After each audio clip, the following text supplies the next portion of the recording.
Essa é uma biblioteca que começou a ser desenvolvida, criada, quando ainda estava no Parlamento, na Câmara dos Deputados, quando nós não tínhamos acesso a revistas atualizadas, como nós não tínhamos também condições de estar frequentando permanentemente a própria Biblioteca do Congresso Nacional, que é uma das maiores do Brasil. A Biblioteca da Câmara, eu acho que é uma biblioteca razoavelmente bem estruturada e que tem um bom funcionamento, mas a vida parlamentar não me dava muito tempo para fazer aquilo que sempre fiz na universidade, frequentar com assiduidade as bibliotecas pelas quais tive a oportunidade de passar, de conhecer, de visitar, e também porque durante a minha vida acadêmica eu entendia que precisávamos ter no Brasil um sistema de bibliotecas melhor. E aí me envolvi muito, principalmente na área da medicina, porque eram as bibliotecas mais bem aquinhoadas no passado, as chamadas BIREMES, que eram as bibliotecas regionais de medicina. Então, já com o ministro Paulo Renato, antes de ser ministro lá na Universidade de Campinas,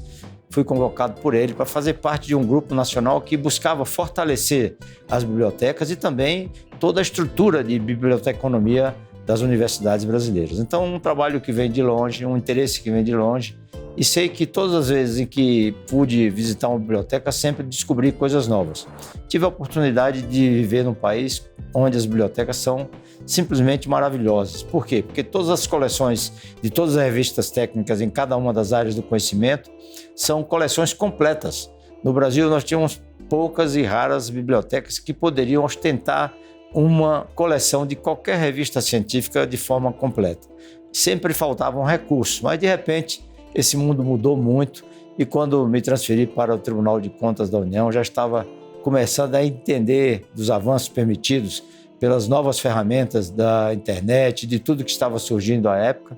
e vi que tinha condições também de ampliar esse acervo, né,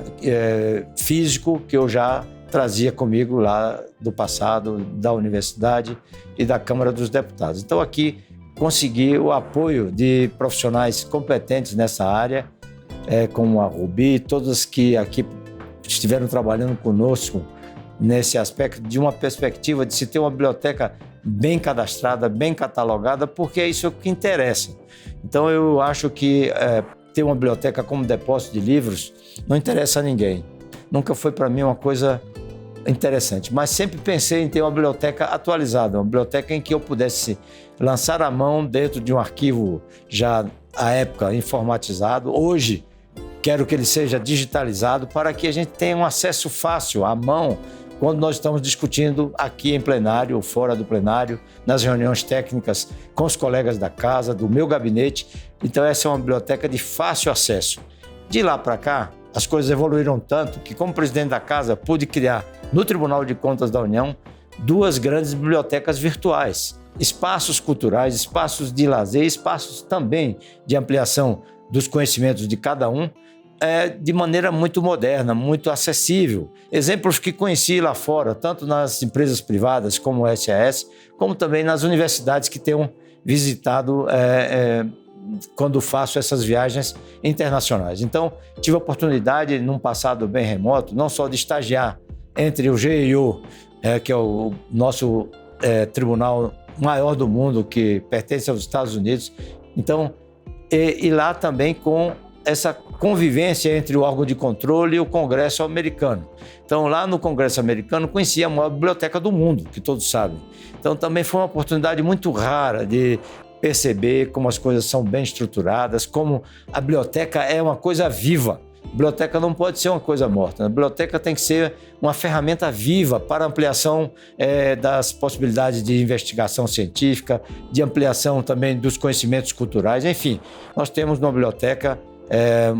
inúmeras possibilidades, e aqui no Brasil conheço também outras, né, como a Biblioteca Nacional no Rio de Janeiro, com um trabalho de resgate de obras literárias, técnicas e científicas, eu diria até muito admirável, na recuperação dos livros. Então, venho ao longo da minha vida sempre buscando ampliar o meu conhecimento nessa área, e a biblioteca, ou qualquer biblioteca, é sempre uma fonte muito boa para a gente descobrir novas oportunidades e, acima de tudo, pensar em que uma biblioteca tem que ser dinâmica cada vez mais, como as bibliotecas virtuais que criei aqui no Tribunal de Contas da União. Uma na nossa universidade corporativa, que é o Instituto Cezedelo Correia, que fica aqui com certa proximidade da nossa sede do Tribunal de Contas da União. E aqui na sede, eu entendi que, como presidente, eu deveria possibilitar a que os técnicos que aqui trabalham não precisassem mais se deslocar para o ISC ou entrar nos seus computadores para ter um espaço do que se chama, na verdade, a coisa mais importante de hoje, que são as bibliotecas virtuais. Então, eu acho que nós temos aqui no TCU 2 espaços extraordinários de bibliotecas virtuais, além da nossa biblioteca do ISC, que é, sem dúvida, uma referência aqui em Brasília, a Biblioteca do Tribunal de Contas da União, que hoje é considerada a biblioteca do ISC, porque ela está agora, na sua grande parte,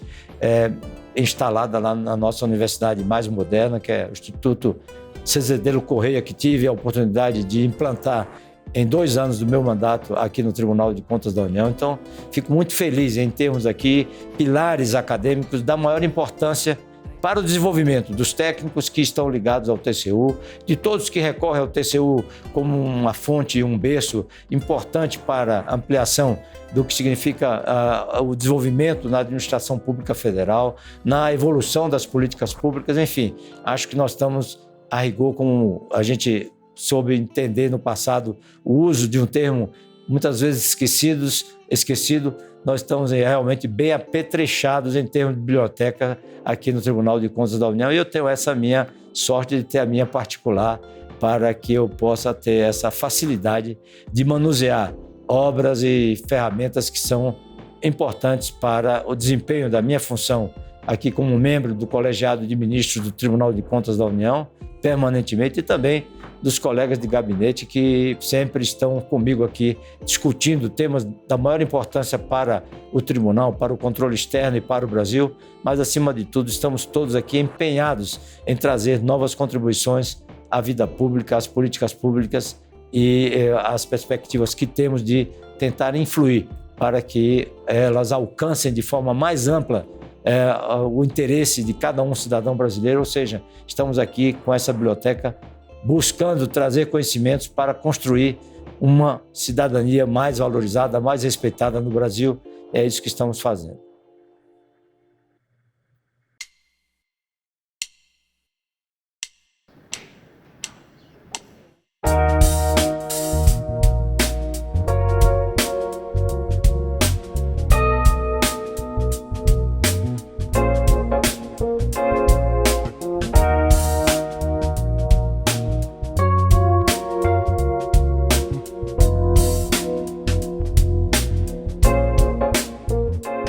Nós temos nessa pequena biblioteca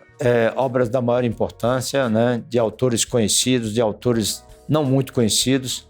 mas nós também procuramos manter nesse pequeno espaço obras que representam grandes referências na produção técnica, científica, literária, daquilo que é produzido no Brasil e fora do Brasil. Como livro de referência, tenho nessa biblioteca